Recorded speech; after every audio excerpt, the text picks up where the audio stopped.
शांति की शक्ति से शांति जग में लानी है। ओम शांति। आज की मुरली है 13 दिसंबर 2025 की। मीठे बच्चे, तुम्हारी यह ईश्वरीय मिशन है। तुम सबको ईश्वर का बनाकर उन्हें बेहद का वर्षा दिलाते हो। प्रश्न, कर्मेंद्रियों की चंचलता समाप्त कब होगी? उत्तर, जब तुम्हारी स्थिति सिविल एज तक पहुंचेगी, अर्थात जब आत्मा त्रेता की सतो स्टेज तक पहुंच जाएगी तो कर्मेंद्रियों की चंचलता बंद हो जाएगी। अभी तुम्हारी रिटर्न जर्नी है, इसलिए कर्मेंद्रियों को बस में रखना है। कोई भी छिपाकर ऐसा कर्म नहीं करना जो आत्मा पतित बन जाए। अविनाशी सर्जन तुम्हें जो परहेज बता रहे हैं उस पर चलते रहो। गीत है, मुखड़ा देख ले प्राणी। ओम शांति। रूहानी बच्चों प्रति रूहानी बाप समझा रहे हैं। न सिर्फ तुम बच्चों को, जो भी रूहानी बच्चे प्रजापिता ब्रह्मा मुख वंशावली है वह जानते हैं। हम ब्राह्मणों को ही बाप समझाते हैं। पहले तुम शूद्र थे, फिर आकर ब्राह्मण बने हो। बाप ने वर्णों का भी हिसाब समझाया है। दुनिया में वर्णों को भी समझते नहीं, सिर्फ गायन है। अभी तुम ब्राह्मण वर्ण के हो, फिर देवता वर्ण के बनेंगे। विचार करो, यह बात राइट है? जज योरसेल्फ। हमारी बात सुनो और भेंट करो। शास्त्र तो जन्म जन्मांतर सुने हो, और जो ज्ञान सागर बाप समझाते हैं उनकी भेंट करो। राइट क्या है? ब्राह्मण धर्म अथवा कुल बिल्कुल भूले हुए हैं। तुम्हारे पास विराट रूप का चित्र राइट बना हुआ है, इस पर समझाया जाता है। बाकी इतनी भुजाओं वाले चित्र जो बनाए हैं और देवियों को हथियार आदि बैठ दिए हैं, वह सब रॉन्ग है। यह भक्ति मार्ग के चित्र है। इन आंखों से सब देखते हैं परंतु समझते नहीं। कोई के ऑक्यूपेशन का पता नहीं है। अभी तुम बच्चों को अपनी आत्मा का पता पड़ा है और 84 जन्मों का भी मालूम पड़ा है। जैसे बाप तुम बच्चों को समझाते हैं, तुमको फिर औरों को समझाना है। शिव बाबा तो सबके पास नहीं जाएंगे, जरूर बाप के मददगार चाहिए ना। इसलिए तुम्हारी है ईश्वरीय मिशन। तुम सबको ईश्वर का बनाते हो, समझाते हो। वह हम आत्माओं का बेहद का बाप है, उनसे बेहद का वर्षा मिलेगा। जैसे लौकिक बाप को याद किया जाता है, उनसे भी जास्ती पारलौकिक बाप को याद करना पड़े। लौकिक बाप तो अल्पकाल के लिए सुख देते हैं, बेहद का बाप बेहद का सुख देते हैं। यह अभी आत्माओं को ज्ञान मिलता है। अभी तुम जानते हो 3 बाप है, लौकिक, पारलौकिक और अलौकिक।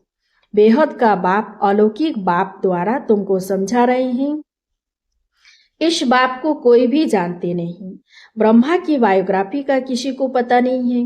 उनका ऑक्यूपेशन भी जानना चाहिए ना। शिव की, श्री कृष्ण की महिमा गाते हैं, बाकी ब्रह्मा की महिमा कहाँ? निराकार बाप को जरूर मुक्त तो चाहिए ना, जिससे अमृत दे। भक्ति मार्ग में बाप को कभी यथार्थ रीति याद नहीं कर सकते हैं। अभी तुम जानते हो, समझते हो। शिव बाबा का रथ यह है। रथ को भी श्रृंगार करते हैं ना, जैसे मोहम्मद के घोड़े को भी सजाते हैं। तुम बच्चे कितना अच्छी रीति मनुष्यों को समझाते हो। तुम सभी की बड़ाई करते हो, बोलते हो। तुम यह देवता थे, फिर 84 जन्म भोग तमो प्रधान बने हो। अब फिर शतो प्रधान बनना है तो उसके लिए योग चाहिए, परंतु बड़ा मुश्किल कोई समझते हैं। समझ जाए तो खुशी का पारा चढ़े, समझाने वाले का तो और ही पारा चढ़ जाए। बेहद के बाप का परिचय देना कोई कम बात है क्या? समझ नहीं सकते, कहते हैं यह कैसे हो सकता है। बेहद के बाप की जीवन कहानी सुनाते हैं। अब बाप कहते बच्चे पावन बनो। तुम पुकारते थे ना कि हे पतित पावन आओ। गीता में भी मनमना भव अक्षर है, परंतु उनकी समझानी कोई के पास है नहीं। बाप आत्मा का ज्ञान भी कितना क्लियर कर समझाते हैं। कोई शास्त्रों में यह बातें है नहीं, भल कहते हैं आत्मा बिंदी है, भ्रिकुटी के बीच स्टार है, परंतु यथार्थ रीति किसी की बुद्धि में नहीं है। वह भी जानना पड़े, कलयुग में है ही अनराइटियस, सतयुग में सब राइटियस है। भक्ति मार्ग में मनुष्य समझते हैं यह सब ईश्वर से मिलने के रास्ते हैं, इसीलिए तुम पहले फॉर्म भराते हो, यहाँ क्यों आए हो। इससे भी तुमको बेहद के बाप का परिचय देना है। पूछते हो आत्मा का बाप कौन, सर्वव्यापी कहने से तो कोई अर्थ ही नहीं निकलता। सबका बाप कौन, यह है मुख्य बात। अपने अपने घर में भी तुम समझा सकते हो। एक दो मुख्य चित्र, सीढ़ी, त्रिमूर्ति, झाड़, यह बहुत जरूरी है। झाड़ से सब धर्म वाले समझ सकते हैं कि हमारा धर्म कब शुरू हुआ। हम इस हिसाब से स्वर्ग में जा सकते हैं। जो आते ही पीछे हैं वह तो स्वर्ग में जा न सकें, बाकी शांति धाम में जा सकेंगे। झाड़ से भी बहुत क्लियर होता है। जो जो धर्म पीछे आए हैं उनकी आत्माएं जरूर ऊपर में जाएं, विराजमान होंगी। तुम्हारी बुद्धि में सारा फाउंडेशन लगाया जाता है। बाप कहते हैं आदि सनातन देवी देवता धर्म का सैपलिंग तो लगा, फिर झाड़ के पत्ते भी तुमको बनाने हैं। पत्ते बिगड़ तो झाड़ होता नहीं, इसलिए बाबा पुरुषार्थ कराते रहते हैं आप समान बनाने के लिए। और धर्म वालों को पत्ते नहीं बनाने पड़ते हैं, वह तो ऊपर से आते हैं, फाउंडेशन लगाते हैं, फिर पत्ते पीछे ऊपर से आते जाते हैं। तुम फिर झाड़ की वृद्धि के लिए यह प्रदर्शनी आदि करते हो, इससे पत्ते लगते हैं, फिर तूफान आने से गिर पड़ते हैं, मुरझा जाते हैं। यह आदि सनातन देवी देवता धर्म की स्थापना हो रही है। इसमें लड़ाई आदि की कोई बात नहीं, सिर्फ बाप को याद करना और कराना है। तुम सबको कहते हो और जो भी रचना है उनको छोड़ो, रचना से कभी वर्षा मिल न सके। रचयिता बाप को ही याद करना है और किसी की याद न आए। बाप का बनकर ज्ञान में आकर फिर अगर कोई ऐसा काम करते हैं तो उसका बोझा सिर पर बहुत चढ़ता है। बाप पावन बनाने आते हैं और फिर ऐसा कुछ काम करते हैं तो और ही पतित बन पड़ते हैं। इसीलिए बाबा कहते हैं ऐसा कोई काम नहीं करो जो घाटा पड़ जाए। बाप की ग्लानि होती है ना, ऐसा कर्म नहीं करो जो विकर्म जास्ती हो जाए। परहेज भी रखनी है, दवाई में भी परहेज रखी जाती है। डॉक्टर कहे यह खट्टाई आदि नहीं खाना है तो मानना चाहिए। कर्मेंद्रियों को वश करना पड़ता है। अगर छिपाकर खाते रहेंगे तो फिर दवाई का असर नहीं होगा। इसको कहा जाता है आसक्ति। बाप भी शिक्षा देते हैं यह नहीं करो। सर्जन है ना, लिखते हैं बाबा मन में संकल्प बहुत आते हैं, खबरदार रहना है। गंदे स्वप्न, मनसा में संकल्प आदि बहुत आएंगे, इनसे डरना नहीं है। सतयुग त्रेता में यह बातें होती नहीं। तुम जितना आगे नजदीक होते जाएंगे, सिल्वर एज तक पहुंचेंगे, तब कर्मेंद्रियों की चंचलता बंद हो जाएगी, कर्मेंद्रियां बस हो जाएंगी। सतयुग त्रेता में बस थी ना, जब उस त्रेता की अवस्था तक आओ तब बस होगी। फिर सतयुग की अवस्था में आएंगे तो शतुप्रधान बन जाएंगे, फिर सब कर्मेंद्रियां पूरी बस हो जाएंगी। कर्मेंद्रियां बस थी ना, नई बात थोड़े ही है। आज कर्मेंद्रियों के बस है, कल फिर पुरुषार्थ कर कर्मेंद्रियों को वश कर लेते हैं।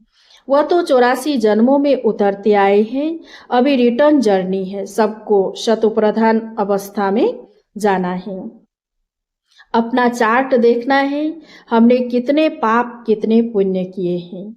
बाप को याद करते करते आयरन एज से सिल्वर एज तक पहुंच जाएंगे तो कर्मेंद्रियां बस हो जाएंगी। फिर तुमको महसूस होगा अभी कोई तूफान नहीं आते हैं, वह भी अवस्था आएगी, फिर गोल्डन एज में चले जाएंगे। मेहनत कर पावन बनने से खुशी का पारा भी चढ़ेगा। जो भी आते हैं उनको समझाना है कि कैसे तुमने 84 जन्म लिए हैं। जिसने 84 जन्म लिए हैं वे ही समझेंगे, कहेंगे अब बाप को याद कर मालिक बनना है। 84 जन्म नहीं समझते हो तो शायद राजाई के मालिक नहीं बने होंगे।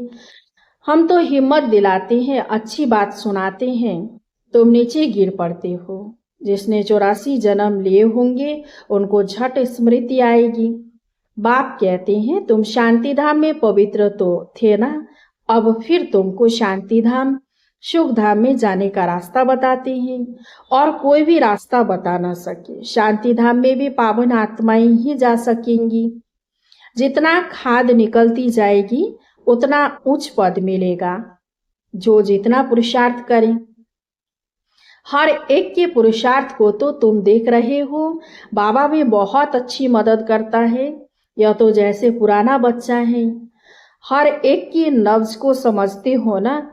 सयाने जो होंगे वह झट समझ जाएंगे। बेहद का बाप है, उनसे जरूर स्वर्ग का वर्षा मिलना चाहिए। मिला था, अब नहीं है, फिर मिल रहा है।